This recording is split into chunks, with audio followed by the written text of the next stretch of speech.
కుమ్మరి పిచ్చుక కన్నింగ్ చాయ్వాల. కన్నప్పగిరి అడవుల్లో నిమ్మి అనే పిచ్చుక మట్టి పాత్రలు తయారుచేసి వాటిని అమ్ముకుని జీవనం సాగిస్తూ ఉండేది. కాని కొంతకాలంగా ఆమె వ్యాపారం సరిగా సాగక చేసిన పాత్రలు అమ్ముడు కాకుండా అలాగే ఉంటున్నాయి. అప్పుడు నిమ్మి పిచ్చుక ఇలా అనుకుంటుంది, ఏంటి ఒక్కసారిగా నా వ్యాపారం ఇంత డల్ అయిపోయింది, ఇలా అయితే నేను ఎలా బ్రతకాలి అని చాలా బాధపడుతుంది. నిమ్మి వ్యాపారం చేసుకుంటున్న చోటుకి ఎదురుగా కాలు అనే కాకి ఛాయ్ దుకాణం ఉంది. ఆ కాలు రోజూ నిమ్మి పడుతున్న కష్టాన్ని చూసి ఇలా అంటున్నాడు, నిన్ను చూస్తే నాకు జాలి వేస్తుంది నిమ్మి. పాపం ఎంతో కష్టపడి మట్టి పాత్రలు తయారు చేస్తున్నావు, కానీ చాలా కాలంగా ఒక్కటి కూడా అమ్ముడు కావడం లేదు. ఇక్కడ నా వ్యాపారం కూడా చాలా డల్గా ఉంది. లేదంటే కనీసం నేనైనా నీ దగ్గర మట్టి పాత్ర కొనేవాడిని. వ్యాపారం అంటే అంతే కదా కాలు అన్నా, ఇలాంటి రోజులు కూడా చూడాలి. అయినా నా గురించి నువ్వు ఆలోచిస్తున్నావు కదా, నాకు అదే సంతోషం అని కాలుకి థ్యాంక్స్ చెప్పుకుంది. ఆ విధంగా నిమ్మి మీద చాలా అభిమానం ఉండేది కాలు కాకికి. కొద్ది రోజులు గడిచిన తర్వాత వ్యాపారం అస్సలు సాగక నిమ్మి పిచ్చుక పేదరికలోకి వచ్చేసింది. అయినా పట్టు వదలక వ్యాపారం చేస్తుంది. కానీ తన దగ్గర ఉన్న సరుకు ఒక్కటి కూడా అమ్ముడు కావడం లేదు.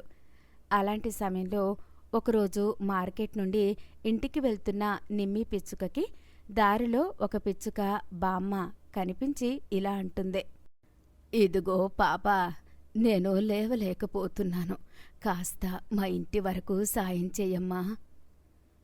సరే బామ్మ, మీ ఇల్లెక్కడా? అబ్బో, ఇక్కడెక్కడ 30 క్రోసుల దూరానికి పైనే. మరి అంత దూరం నేను ఎలా దింపుతాను బామ్మ? ఒక పని చెయ్యి, ముందు నాతో పాటు మా ఇంటికి రా. అక్కడ కాస్త ఓపిక వచ్చాక మీ వాళ్ళకి కబురు చేస్తాను, అప్పుడు వాళ్లతో వెళ్దు గాని. కానీ నేను మాత్రం అంత దూరం వచ్చి నిన్ను దిగబెట్టలేను. ఇప్పటికే చాలా రోజులుగా వ్యాపారం అవ్వక చాలా కష్టాల్లో ఉన్నాను నేను. సరేలే, ముందైతే నీ ఇంటికి రమ్మన్నావు కదా, ఇక ఆ తరువాత పాటలు నేను పడతాలే, పద అంది. నిమ్మి పిచ్చుక బామ్మ పిచ్చుకని తన ఇంటికి తీసుకెళ్ళింది. ఇంటికి వెళ్ళాక పిచ్చుక బామ్మ ఇలా అంటుంది, మొత్తానికి ఇంటికి వచ్చేశాం, కానీ బాగా ఆకలిగా ఉందే పిల్ల, ఏదైనా తినడానికి పెట్టు. చెప్పాను కదా బామ్మ, నా దగ్గర నీకు పెట్టడానికి ఏమీ లేదు. తల దాచుకోవడానికి ఇంత గూడు ఉంది, కానీ కడుపు నింపడానికి ఇంట్లో గింజ కూడా లేదు. కావాలంటే వెళ్ళి వంటింట్లో చూసుకో అని అనడంతో పిచ్చుక బామ్మ నిజంగానే వంటగదిలోకి వెళ్ళి చూస్తే అక్కడ వంటగదిలో అన్ని డబ్బాలు ఖాళీగా ఉన్నాయి. బయట నిమ్మి పిచ్చుక ఇలా అనుకుంటుంది, పాపం బామ్మకి ఎలా చెప్పను నా పేదరికం గురించి, నిజంగానే ఇంట్లో అన్నీ నిండుకున్నాయి అనుకుంది. ఇంతలో పిచ్చుక బామ్మ గట్టిగా అరవడంతో కంగారు పడుతూ నిమ్మి పిచ్చుక వంటగదిలోకి వెళ్ళింది. ఏమైంది బామ్మ, అంత గట్టిగా అరిచావా? ఏమైందంటావేంటే, ఇంటి నిండా ఇన్ని సరుకులు పెట్టుకొని ఏమీ లేవంటావేంటి అని అంది.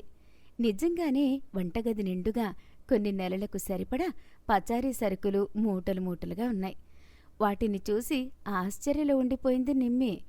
ఇంతలో పిచ్చుక బామ్మ అలకగా ఇలా అంటుంది, ఏమే పిల్ల, ఇంట్లో ఏమీ లేవన్నావు, ఇక్కడ చూస్తే ఇన్ని ఉన్నాయి.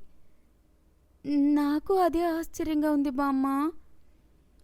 సరేలే, నాకు వండి పెట్టడం నీకు ఇష్టం లేనట్టుంది, నేను వెళ్ళిపోతానులే అంది అలకగా. అప్పుడు వెంటనే నిమ్మి పిచ్చుక ఆశ్చర్యాన్ని పక్కన పెట్టి ముందు ఇంటికి వచ్చిన అతిథికి ఏదో ఒకటి వండి పెట్టాలని ఇలా అంటుంది. అలా అనుకు బామ్మ, నువ్వు అలా వెళ్ళి స్నానం చేసుకునిరా, వచ్చేసరికి ఏదో ఒకటి వండి పెడతాను అని చెప్పడంతో పిచ్చుక బామ్మ స్నానానికి వెళ్ళింది. నిమ్మి పిచ్చుక ఇక ఇంట్లోకి వచ్చిన సరుకుల గురించి మరిచిపోయి పిచ్చుక బామ్మకి వండి పెట్టే పనిలో ఉంది. అలా ఆ రోజుతో మొదలైన వారి పరిచయం బంధంగా మారిపోయింది. పిచ్చుక బామ్మ నిమ్మి పిచ్చుకతోటే ఉండసాగింది. మరోవైపు నిమ్మి అమ్మే మట్టి పాత్రలు బాగా అమ్ముడవుతూ ఒక్కసారిగా ఆమె వ్యాపారానికి చాలా గిరాకీ వచ్చేసింది. ఇదంతా చూస్తున్న కాలుకాకి ఇలా అనుకుంటున్నాడు, ఏంటి ఒక్కసారిగా ఈ నిమ్మి పిచ్చుక జాతకం ఇలా తిరగబడింది అనుకుని నిమ్మి పిచ్చుక దగ్గరికి వెళ్ళి కాలు అడుగుతున్నాడు. ఏంటి నిమ్మి, ఎప్పుడూ లేనిది నీ వ్యాపారం ఇంతలా మారిపోయింది? లాభాలు తప్ప నష్టాలే చూడడం లేదు. అంతలా నీ జీవితంలో ఏం జరిగింది అని అడగడంతో నిమ్మి పిచ్చుక కాలు కాకికి జరిగింది మొత్తం చెప్పేసింది. దాంతో కాలులో దుర్బుద్ధి మొదలైంది. అయితే ఈ నిమ్మి దగ్గరికి వచ్చిన ఈ పిచ్చుక బామ్మ దగ్గర ఏదో మతలబుంది. అదేంటో తెలుసుకుంటే నాకు ఉపయోగపడుతుంది, నా వ్యాపారము మారుతుంది అనుకుని నిమ్మి పిచ్చుక వ్యాపారం చేసుకుంటున్న సమయంలో ఇంటి దగ్గర ఉన్న పిచ్చుక బామ్మని చూడ్డానికి వెళ్ళాడు కాలు కాకి. అక్కడ కిటికీలో నుండి లోపలున్న పిచ్చుక బామ్మని చూసిన కాలు ఇలా అనుకుంటున్నాడు. అమ్మో, అంటే ఈ పిచ్చుక బామ్మ ఆత్మ అన్నమాట. అందుకే నిమ్మీకి అంత సహాయం చేస్తుంది. ఎలాగైనా ఈ ఆత్మ పిచ్చుకని నిమ్మీకి దూరం చేయాలి, లేదంటే అది నన్ను మించిపోతుంది అని నిమ్మి పిచ్చుక దగ్గరికి వెళ్ళి విషయం చెప్పాడు కాలు. అది నిజమని నిరూపించడానికి ఒక గద్దమాంత్రికుణ్ణి తీసుకుని వచ్చాడు. అప్పుడు ఆ గద్దమాంత్రికుడు తన శక్తులతో పిచ్చుక ఆత్మని బంధించి ఇలా అడుగుతున్నాడు. ఎందుకు నువ్వు ఈ నిమ్మి పిచ్చుక దగ్గరకొచ్చావు? ఏమైనా చంపడానికేనా?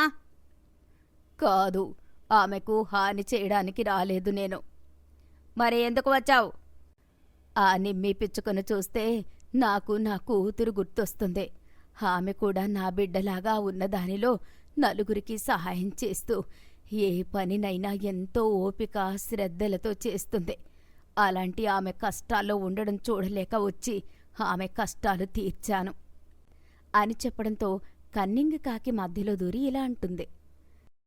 ఆత్మ మాటలు నువ్వు నమ్మకునిమి. అది ఏదో ఒకరోజు నిన్ను చంపేస్తుంది. ఏదో మంచి సమయం కోసం మాటేసుకుని ఉంది అంతే. ఈ మంత్రగాడితో చెప్పి ఆ ఆత్మని నాశనం చేయించుకో, నీకే మంచిది. నాకు ఏది నమ్మాలో ఏది నమ్మకూడదో తెలియడం లేదు. నువ్వో కంగారు పడకు నిమ్మే, ఈ ఆత్మ వల్ల నీకు ఏ హాని జరగదు. అదేంటి, నిన్ను తీసుకొచ్చింది నేను. ఆ ఆత్మని మంత్రశక్తులతో నాశనం చేయి, ఈ నిమ్మిని కాపాడు.